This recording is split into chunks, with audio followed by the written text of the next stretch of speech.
मुख्य मानते हैं, 3 लर्निंग स्टाइल्स को मुख्य मानते हैं, मैं एलएस लिख देती हूँ शॉर्ट में। वो क्या है? विजुअल, यानी अगर आपको बोलने की बजाय कोई आपको चार्ट दिखा दे, कोई पिक्चर दिखा दे, कोई मूवी दिखा दे, है ना, तो आप जल्दी सीख जाएंगे। 65% लोग दुनिया में ऐसे ही सीखते हैं, विजुअली ज्यादा बेहतर सीखते हैं जब उन्हें कोई चीज दिखा दी जाए, सिर्फ सुनाने की बजाय। वही दूसरे हैं ऑरल, या ऑडिटरी भी बोल देते हैं, ये ऑडियो से आया है ऑरल।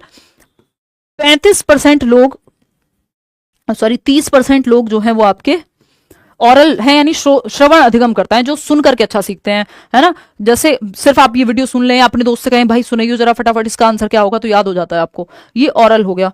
फिर आता है आपका काइनेस्थेटिक, यानी फिजिकल एक्टिविटी करके ही बच्चा सीखेगा या बेहतर सीखेगा यदि उसे कुछ करके दिखा दिया जाए। 5% लोग ऐसे भी हैं। ठीक, तो ये 3 मुख्य लर्निंग स्टाइल्स हैं, यानी सीखने के सबके अलग अलग स्टाइल हैं। कुछ बच्चे ग्रुप में बेहतर सीखते हैं, कुछ बच्चे देख के बेहतर सीखते हैं। तो विजुअल लर्नर्स अगर कोई है, यानी कोई बच्चा है जो विजुअली बेहतर सीखता है, तो उसका उदाहरण आपको ढूंढना है इन ऑप्शंस में, जो देख के बेहतर सीखे। Providing oral explanations and discussions to explain new concepts. देखिए, ओरल एक्सप्लेनेशन का मतलब है सुन करके, मौखिक की बात हो रही है, तो मौखिक तो ऑरल में चला जाएगा या ऑडियो में चला जाएगा, ऑडिटरी में चला जाएगा, ये विजुअल में थोड़ी जाएगा। हमको तो विजुअल चाहिए, यहाँ पे विजुअल लर्नर लिखा हुआ है। Offering students visual aids such as chart, diagram, written instructions to help them better understand the material through visual cues। ये बात सही है, जब आप उनको चार्ट, डायग्राम, संकेत, लिखा हुआ मटेरियल दे रहे हैं तो विजुअल है, विजुअल सामग्री देंगे तो दृष्टिगत सामग्री देंगे तो वो देख करके सीख जाएंगे, ये सही है। थर्ड क्या है? Engaging students in hands on activities. देखो हैंड्स ऑन एक्टिविटीज तो वो लास्ट वाला है, काइनेस्थेटिक, वो तो 5% लोग हैं, यहां से विजुअल पूछा था हमसे। Encouraging students to summarise material by discussing it aloud and explaining to peers, यानी लाउडली आप डिस्कस कर रहे हैं, बातचीत कर रहे हैं, तो ये तो ऑरल या ऑडिटरी स्टाइल में चला गया अगेन, क्योंकि डिस्कशन सुन करके होगा, तो पिक्चर या चार्ट या कुछ दिखाना वो है सेकंड ऑप्शन। आगे बढ़ेंगे, 30th सवाल जो है आपका, क्वेश्चन नंबर 30th देखिएगा। 31 सवाल हैं टोटल, एक और क्वेश्चन इसके बाद हम एक्स्ट्रा में कराएंगे। क्वेश्चन नंबर 30th क्या कहता है? अकॉर्डिंग टू कंस्ट्रक्टिविस्ट थियरी, यानी रचनावाद जहां बच्चा एक्टिव है, पियाजे वाइगोस्की इसी से बिलोंग करते हैं। पियाजे हैं रेडिकल कंस्ट्रक्टिविस्ट, वाइगोस्की हैं सोशल कंस्ट्रक्टिविस्ट, जो बच्चे को सोशली सिखाने पे फोकस करेंगे।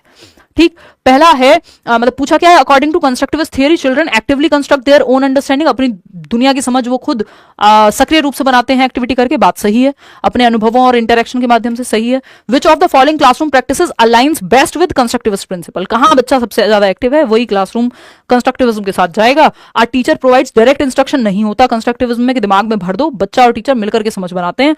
आ teacher encourages students to work in groups, real life problem पे काम कर रहे हैं, डिस्कशन हो रहा है, यानी बच्चा सबसे ज्यादा एक्टिव यही है।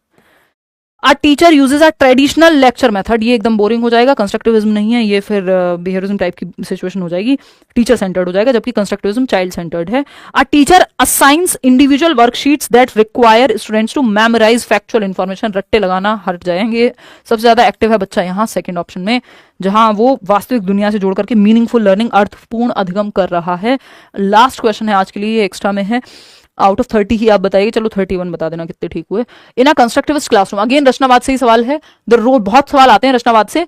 इन a constructivist classroom the role of the teacher is seen as a facilitator, सुविधा दाता है टीचर, जैसे एक माली का काम होता है पौधे को सही एनवायरमेंट देना, वैसे ही टीचर का काम है सुविधा प्रदान करना, जहां बच्चे को दिक्कत हो रही है सारी एक्टिविटीज वगैरह प्लान करके, मतलब एक सही माहौल क्रिएट करना क्लास में।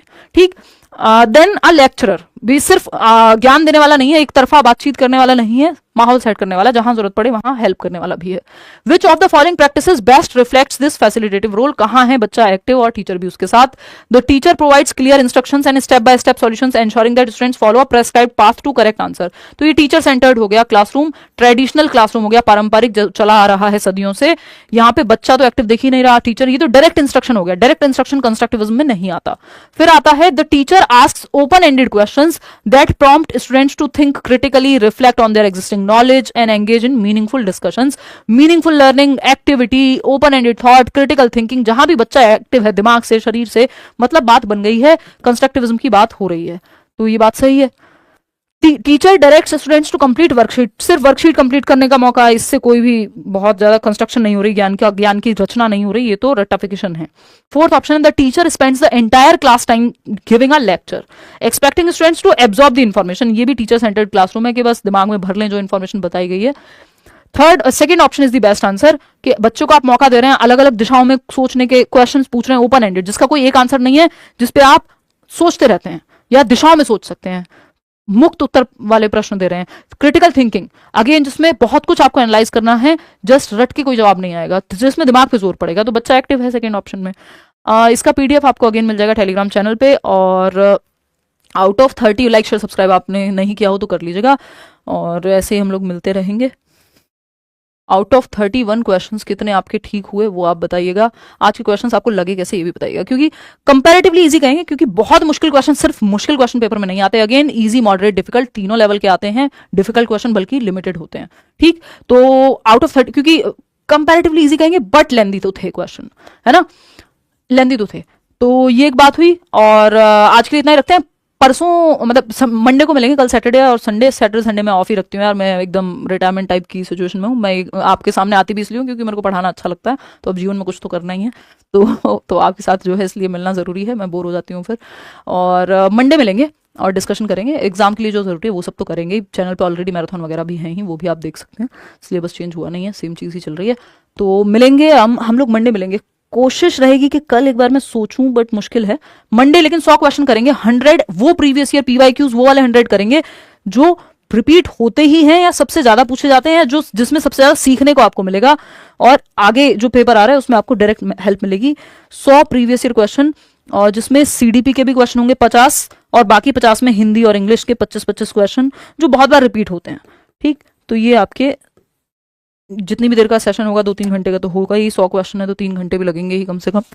तो ये मेरी कोशिश है कि 100 क्वेश्चंस आपको प्रीवियस ईयर वो करा दूं, जिनको आप सिर्फ इन 100 को भी अच्छे से देख लें तो काफ़ी हेल्प आपकी हो जाए इन 90 नंबर में। और मैराथन का मैं आपको बताती हूँ जल्दी, 5 तारीख है, उसके बाद ही होगा, उससे पहले तो अभी नज़र नहीं आ रहा है ना। चलिए, टेक केयर, बाय बाय, धन्यवाद। कॉमेंट्स में बता दीजिएगा आपके विचार। टेक केयर, गुड नाइट, धन्यवाद, बाय।